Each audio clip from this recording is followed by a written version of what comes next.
자, 20번 자바 알고리즘 실행 결과 맞추기 한번 코드 분석해 보겠습니다. 제가 이클립스에다가 에디터에 복사를 떠났어요. 자, 먼저 메인 함수 쪽에 진입을 하게 됩니다. 그러면은 스위치문을 만나게 되는데, 자, 스위치문 같은 경우에는 얘가 이제 케이스 문법이랑 같이 쓰이거든요. 네, 이런 식의 형태로 쓰이는데, 이게 이제 그 비교 대상이 일치하는 경우, 일치하는 경우 그 한 가지 수행을 할 때 이렇게 씁니다. 근데 이제 이렇게 동작을 하려면 반드시 브레이크문이라는 게 원래 들어가야 되는 게 문법상 맞아요. 왜 그러냐면 여기도 보시면은 지금 각 경우의 수에 맞게 브레이크가 다 들어가 있죠. 이걸 안 넣으면은 그 저기입니다. 연달아 연쇄적으로 다른 경우의 수까지 같이 실행이 돼 버리기 때문에 의도치 않은 프로그램 버그가 발생을 할 수가 있죠. 네, 그러니까 반드시 그 한 가지만 원하는 경우 한 가지만 수행을 하고 싶을 때 이렇게 스위치 케이스를 사용할 수가 있다라더라 알고 계시면 되겠습니다. 자, 그럼 한번 문법을 볼게요. 처음에 이 안에 비교 대상을 잘 봐야 되는데 비교 대상 값으로 지금 지정한 게 뭐냐면 인트가 등장을 했어요. 인티저죠 원래. 예. 이게 이제 우리가 무슨 뜻이냐면 정수 자료형을 얘기하죠. 정수 자료형을 이제 줄임말로 우리가 int라고 이제 표준으로 사용을 합니다. 근데 얘가 왜 뜬금없이 왜 등장한 거냐? 이유가 있겠죠. 자, 이게 우리가 이제 보통 전문 용어로 뭐라 그러냐면은 자료형 변화? 이렇게 보통 얘기를 한다고 해요. 그래서 같은 말로 보면은 뭐 타입 캐스팅? 진짜 이렇게 쓴대요. 네, 타입 캐스팅. 그래서 뭐를 자료를 형 변환시키는 거냐면 이 뒤에 거를 보셔야 알 수가 있는데 매스 클래스에 접근해서 여기에 이제 그 당연히 뭐 어떤 속성도 있을 거고 뭐 기능도 있겠죠. 맞죠? 두 가지를 원래 이제 사용할 수 있어요. 근데 여기서는 이제 함수가 언급이 됐으니까 당연히 시그넘이라는 행동을 수행하는 거죠. 기능 수행이죠. 기능 수행. 이렇게 해석이 됩니다. 기능을 수행하겠다 이 뜻인데 이게 기본적으로 시그넘이라는 함수의 골격을 여러분들이 한번 확인해 보실 필요가 있어요. 자, 여기다가 제가 그냥 입력을 해볼게요. 자, 매스 점 하면은 그 클래스에 접근하겠다 이 뜻입니다. 클래스에 접근해서 봤을 때 여러 가지 이런 뭐 행동들을 할 수 있다더라. 뭐 여러 가지가 있죠. 여러분들이 저기 말풍선 뜨는 그 기능을 잘 눈여겨 보셔야 됩니다. 공부하시는 분들은 이런 여러 가지 기능들을 할 수 있는데 그 중에 시그넘 다시 입력해 볼게요. 자, 이렇게 입력을 했어요. 입력하니까 두 가지 종류가 나오죠. 여기에 보면은 이 타입을 잘 보셔야 돼. 괄호 안에 들어가 있는 타입이 더블 타입이 있고 플롯 타입이 있고 두 가지가 있거든요. 근데 이게 둘 다 이제 공통적인 특징은 뭐냐면 실수값을 얘기하는 겁니다. 실수값. 아, 그럼 우리가 알 수 있는 게 뭐냐면은 여기에 지금 이 시그넘 함수는 기본적으로 자료형이 뭐예요? 자료형 파라미터가 실수값 형태다 이거죠. 네.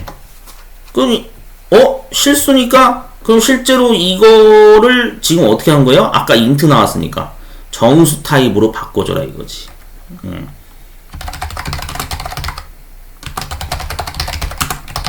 네, 그래서 이거를 형변환 타입캐스트라고 얘기하는 겁니다.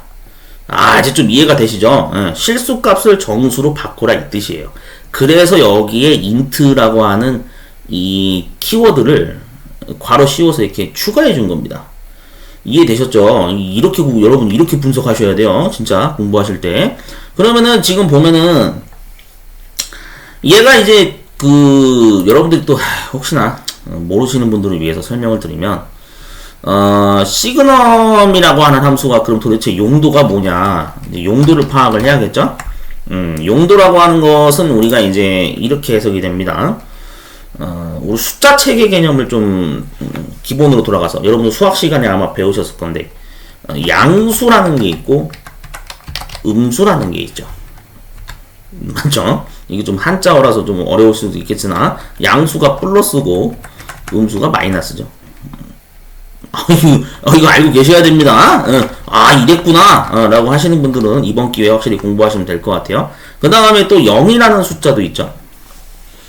여러분들 왜 정수 왜 수학 시간에 배우셨잖아요. 왜 그런 얘기 있잖아요. 양의 정수. 맞죠? 얘가 뭐예요? 음의 정수죠. 보통 이렇게 아마 배우셨던 추억이 있을 겁니다. 자, 근데 중요한 거는 뭐냐면은 이게 정수만 있는 게 아니라 실수도 있잖아요. 실수. 아까 실수라고 언급했잖아요. 풀로. 그 다음에 뭐 이제 조금 큰 개념이 원래 더블입니다. 원래 더블 타입이 더 범위가 넓어요. 플롯이 더 좁은 범위고.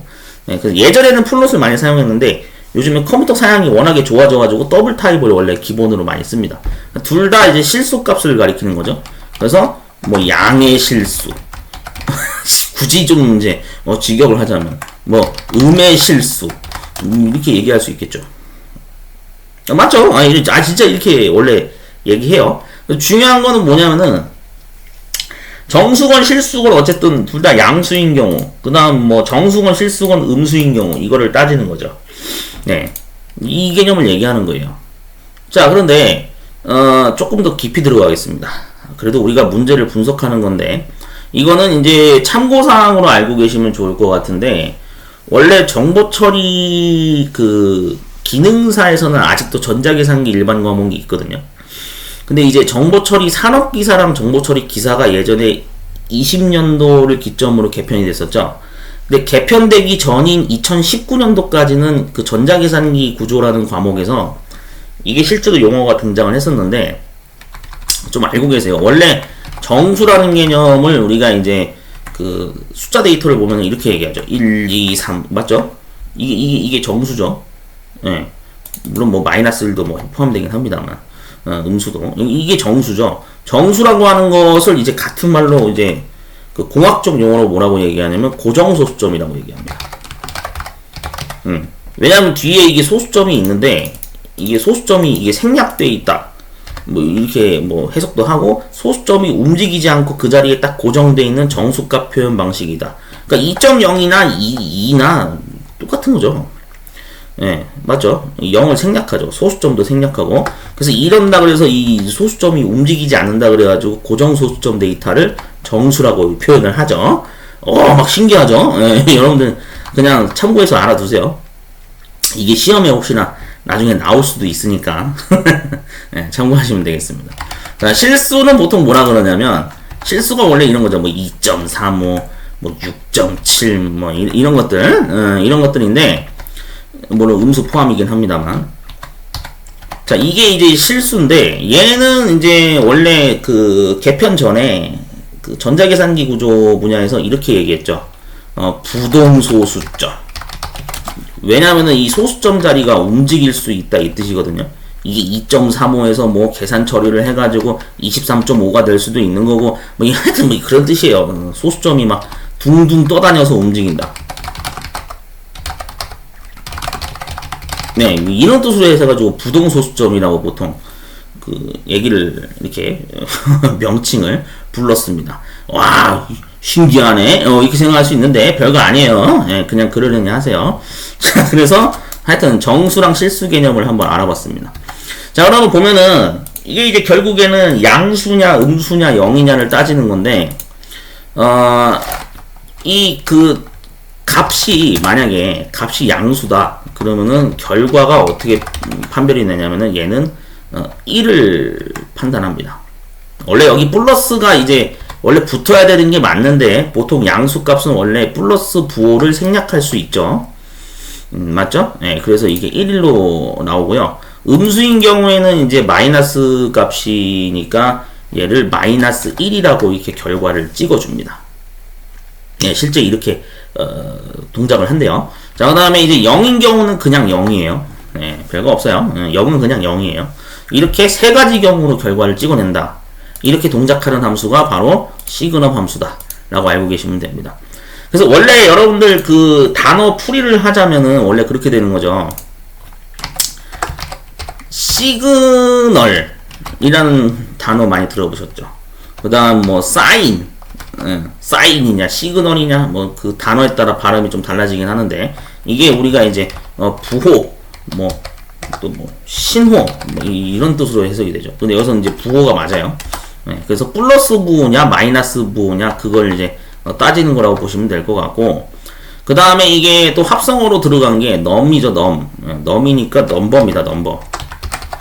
넘버입니다. 그래서 넘버니까 얘가 이제 숫자를 얘기하는 거죠. 네, 이렇게 해석이 됩니다. 그래서 부호 숫자 함수다.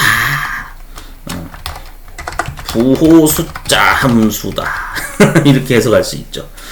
제가 좀 직역으로 하면 이해가 잘 되지 않을까 해가지고. 자, 하여튼 그렇게 됩니다.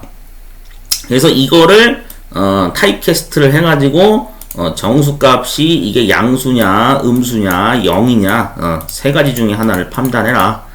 그래서 결과를 알려달라 이 뜻이죠. 자, 그럼 봤더니 마이너스 100이라는 음의 정수값을 넣었죠. 음의 정수 하니까 좀 이상한가요? 네, 하여튼 음수값을 넣었어요. 그러면은 얘는 음수니까 마이너스 1로 판별을 하겠네. 예, 결과는 마이너스 1로 판별을 하겠죠. 자, 얘는 지울게요. 설명 때문에 저기 적은 거니까. 그러면은 네 가지 중에 해당되는 거를 선택하겠죠. 마이너스 1 여기 있네. 얘에 해당되는 거죠. 그럼 이 조건이 맞으니까 여기 있는 이 출력문을 수행하고 브레이크 빠져나가는 것까지 하겠죠. 자, 출력을 수행하라. n 값을 출력해라. 그러면 당연히 결과값은 결과는 출력으로 대문자 n을 출력하게 되겠죠. 네, 그렇게 해서 브레이크 탈출해라, 스위치 케이스 탈출해라 이 뜻이죠. 네, 그렇게 해서 메인 함수까지 종료되는 순으로 동작되는 알고리즘이다 라고 알고 계시면 되겠습니다. 자, 실제로 한번 더 실행해 볼게요. 자, n 나오죠? 네, 이렇게 동작되는 구조의 알고리즘이다라고 알고 계시면 될 것 같아요. 자, 그러니까 중요한 거는 여러분들이 이제 잘 정리를 해 주시고, 이 타입캐스트라고 하는 이 인트 자료형 이 개념과 그 다음 매스 클래스의 기본 형태가 실수값 형태의 사인넘이라는 함수를 우리가 그 자료형 골격이 이렇게 생겼다라는 걸 꼭 이해를 하셔야 되고, 그 다음에 양수, 음수, 0인 경우 세 가지를 판단하는 거, 그리고 용어의 전반적인 내용을 잘 숙지해 주시면 좋을 것 같습니다. 자, 이렇게 해서 여기 이제 20문제를 몇 회차인가요? 여기 정보처리 기능사 실기 4회차 20문제를 분석을 다 해봤고요. 여러분들이 이 개발 툴을 사용을 해야 되는 이유가 바로 이런 함수의 어떤 그런 기본 골격이나 이런 사용법을 그 말풍선 기능이 이렇게 제공이 되고, 또 그 함수에 대한 설명이 자세히 언급이 돼 있기 때문에 여러분들이 이런 거에 대해서 잘 그 활용을 해서 학습을 직접 혼자서 하시겠다라고 하신다면 꼭 반드시 개발 툴을 사용을 하셔야 됩니다. 왜 그런지는 여기 이제 추가로 설명드릴게요. 이렇게 말풍선이 뜨는데 실제로 이렇게 함수를 이렇게 입력을 해보면 옆에 이렇게 막 설명이 적혀 있거든요. 그러니까 이거를 원래는 여러분들이 번역기에다가 뭐 돌리시던지 아니면 챗 GPT한테 뭐 요청을 해가지고 뭐 그 설명을 피드백을 받으시던지 뭐 하여튼 그렇게 하셔서 공부하시는 방법이 요즘 트렌드라더라. 뭐 그렇대요. 하여튼 혼자 공부하시는 분들은 그런 어떤 백과사전 기능이나 그 번역 사전 기능을 적극적으로 활용하셔서 검색을 최대한 활용을 하셔야 됩니다. 아시겠죠? 네, 그리고 가장 중요한 거 제가 항상 강조합니다만 암산 금지라고 그랬어요. 항상 제가 단골 멘트인데, 여러분들이 암산을 잘한다고 해서 뭐 1점 점수 더 받고 그런 게 아닙니다. 네, 모든 알고리즘은 무식하게 디버깅하기. 아시겠죠? 암산한다고 해서 뭐 점수 더 받고 그런 거 없어요. 아시겠죠? 점수 더 받는 거 없어요. 무식하게 디버깅 하십시오. 자, 그렇게 해서 문제 분석을 마치도록 하겠습니다.